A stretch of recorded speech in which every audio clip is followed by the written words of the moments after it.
Karena kita punya anggrek yang mungkin dilindungi dan langka sih, anggrek ekor tikus namanya. Wow.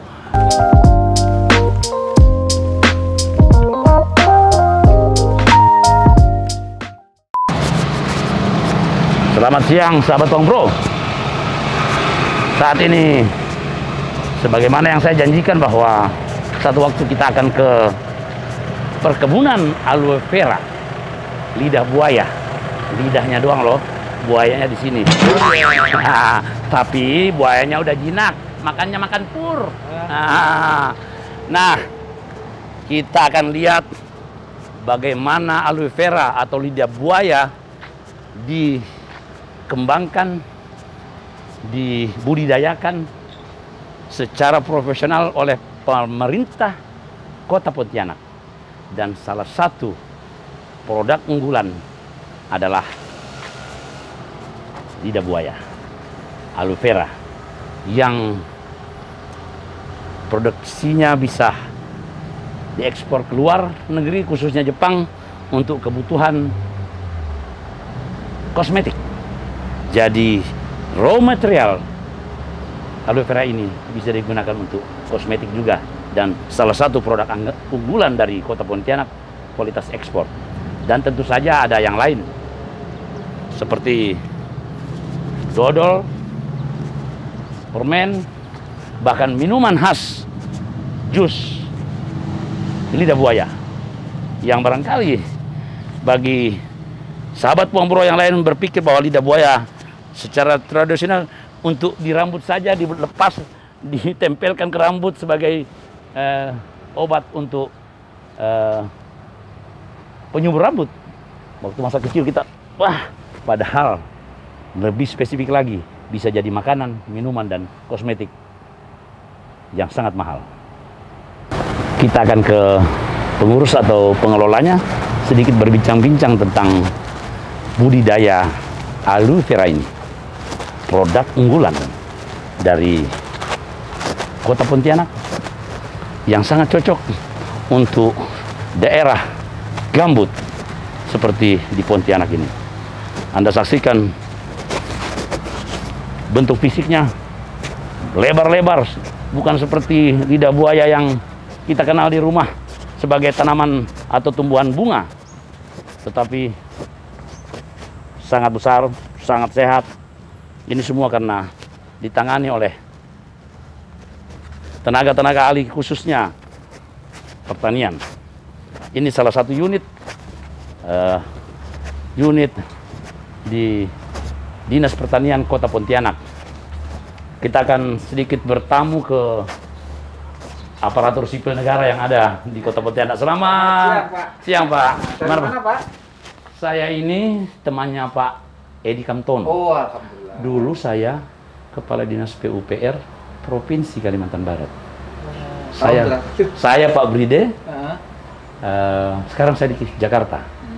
Setelah 1 tahun mengabdi zaman Pak Miji, saya pindah ke Jakarta. Pak Miji sudah jadi gubernur. Pak Miji, saya Pak Miji. Oh, ketemu juga? Ya, saya sempat 1 tahun jadi Pak Cornelis.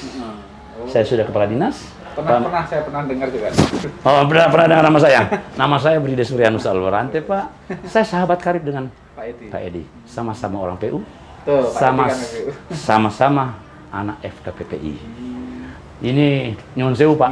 Mau cerita tentang aloe vera yang tanaman andalan, termasuk andalan di Pontianak, ya? Komoditi unggulan. Komoditi unggulan, kata Pak Sulu. Jadi Pak Sulu sebagai kepala UPTD? Kepalanya betul pulang, saya sebagai Kasubag PU-nya di sini. Nah, kebetulan saat ini kita bertemu dengan orang yang tepat, Kasubag TU. Ya, Pak Sulu Fatika. Beliau ini adalah Kasubag TU di UPT Agribisnis, Pak. Wah, UPT dulu namanya Agribisnis. UPTD Agribisnis, Pak. Jadi kita ada peleburan 4 UPTD. Ya. UPTD Audit Center, Racer Ikan Hias, UPT Sub Terminal Agribisnis yang di ujung. Kemudian Aloe Vera Center tahun 2012 digabung menjadi satu, jadi UPT Agribisnis. Jadi semua dikelola oleh di bawah UPT. Termasuk ikan hias itu? Ya, ikan hias yang di belakang. Wah, kita bisa akan melihat juga ikan hias khusus. Kebetulan kita juga punya koleksi anggrek. Aduh, istri saya juga, Pak, pencinta anggrek. Kebetulan kita lebih banyak anggrek spesies, Pak. Anggrek spesies. Karena meskipun Pontianak ini tidak punya hutan, tapi paling tidak pedulilah terhadap anggrek-anggrek endemik Kalimantan Barat terutama. Karena kita punya anggrek yang mungkin dilindungi dan langka sih, anggrek ekor tikus namanya. Wow, ini sesuatu yang tidak disangka. Kita mau tahu cerita tentang aloe vera, kita dapat tambahan bonus cerita tentang anggrek spesial ya dan ikan hias. 4 ya. 4 bulan 11 ya. 2021. Ini isi daftar tamu. Itu standar SOP-nya itu. Iya. Itu dokumentasi kita juga. Iya. Biasanya kalau enggak pandemi itu bisa sampai 8.000, 10.000 Pak, taman setahun. Taman setahun. Pak Sulu, ini kita mau tahu secara detail aloe vera ini sudah sampai kemana produknya dan dibuat apa saja saat ini. Oke, jadi sebelum mungkin saya jelaskan manfaat atau produknya, perlu diketahui bahwa lidah buaya Pontianak, jadi sejak tahun 2012 yang tadinya namanya aloe vera sinensis yang berasal dari Cina, nah sejak 2012 sudah kita daftarkan ke Kementerian Pertanian ya, menjadi nama varietas sendiri Pak, yaitu namanya lidah buaya Pontianak. Jadi sudah punya kalau hak paten ya. Nama. Apa beda dengan yang dari Cina? Sebetulnya sama. Jadi biasanya Pak kalau di tanaman itu meskipun dari luar setelah dikembangkan lama di suatu daerah boleh jadikan nama baru. Itu namanya introduksi Pak. Jadi tidak melanggar hukum internasional ya? Tidak. Oke. Jadi yang jenis lidah buaya Pontianak inilah yang selama ini digunakan sebagai untuk produk olahan, baik itu makanan maupun minuman. Jadi kalau produk makanan itu bisa dodol, bisa manisan, bisa coklat, permen, kerupuk, macam-macam Pak. Kalau minuman yang jelas masih nata de aloe vera atau jus lidah buaya. Wah, itu yang sangat terkenal itu sampai ke itu yang sekarang sudah banyak di pasar, bahkan sudah sampai ke Jakarta kemana. Kalau yang untuk keperluan produk kosmetik itu? Kosmetik kita ada namanya aloe vera barbadensis, itu yang dari California, dari Amerika. Biasanya sebelum dijadikan kosmetik itu dibuat tepung dulu sebagai bahan tepung. Setelah jadi tepung itulah nanti terserah mau dijadikan untuk bahan obat atau sebagai kosmetik. Salah satunya ya kayak sampo seperti itu. Cuman untuk membuat proses tepung itu butuh proses yang lama. Jadi harus punya kayak apa? Industri yang lebih besar gitu, kayak pabrik gitu. Karena untuk menghasilkan 1 kilo tepung dibutuhkan sekitar 300 kilo pelepah lidah buaya. Karena memang karena hampir 98% itu lidah buaya itu air Pak kandungannya. Iya. Pemerintah Kota Pontianak sendiri sudah punya industri untuk membuat tepung kita seperti yang tadi masuk itu adalah sebenarnya tadinya untuk pabrik tepung Pak, olahan tepung. Cuman kita terkendala banyak faktor. Salah satunya alat, kemudian juga air dan macam-macam Pak. Jadi seperti itu. Saya dengar ada yang diekspor ke Jepang. Ya, sempat beberapa sekitar 2010 ke bawah kita masih sempat ekspor, tapi pelepah segar Pak. Belum. Oh, pelepah segar jadi seperti ini ya. Ya, masih pelepah segar. Hanya kalau olahan sering masih ke Malaysia, ke Kucing terutama itu berupa olahan. Ya, produk-produk olahan makanan tadi dan minuman. Udah.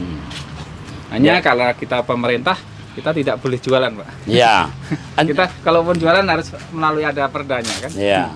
Jadi kita hanya sifatnya riset, pengolahan. Nanti setelah kita menemukan resepnya, baru kita sosialisasikan ke masyarakat. Salah satunya itu jus Pak. Kita menemukan jus lidah buaya dengan selama ini kan orang menemukan rasa leci, melon. Gitu. Kita menggunakan rasa jeruk Pontianak yang itu jeruk sambal. Kebetulan kita lagi tidak produksi jadi bisa mencoba itu. Oh baik. Sahabat Pembro mau tahu yang mana jenis-jenis aloe vera yang dari California atau dari Chinese yang mana ya? Nah ini kebetulan yang di sini memang yang sebagian besar adalah 2 jenis itu yang paling besar. Tapi yang banyak kita kembangkan di Pontianak ini adalah aloe vera yang dari Cina atau yang sudah kita kenal yaitu lidah buaya Pontianak. Jadi ini yang seperti ini adalah bentuknya lidah buaya Pontianak. Jadi dia pelepahnya lebih tebal, lebih lebar. Nah, ini yang lidah buaya Pontianak. Nah, seperti ini kondisinya. Nah, kemudian yang lidah buaya yang Amerika atau yang disebut dari lidah buaya barbadensis itu seperti ini kondisinya. Nah, ini Oh, lebih langsing ya? Lebih langsing, hanya padat dan keras dia. Oh, lebih langsing tapi padat dan keras. Ya, padat dan keras. Kemudian inilah yang digunakan sebagai bahan obat-obatan atau kosmetik. Nah, ini tadi yang harusnya dijadikan tepung dulu yang jenis ini. Sebelum diolah menjadi obat-obatan atau kosmetik. Ya. Jadi bedanya sangat jauh. Kemudian kalau Barbadensis ini dia kayak seperti ada bedaknya. Di pelepah itu ada bedaknya putih-putih. Oke, iya kelihatan bedaknya. Yang membedakan itu. Dan untuk yang Barbadensis biasanya bunganya warnanya kuning. Tapi kalau yang lidah buaya Pontianak bunganya warnanya pink. Itu kelihatan sekali, pink. Oh iya. Ya.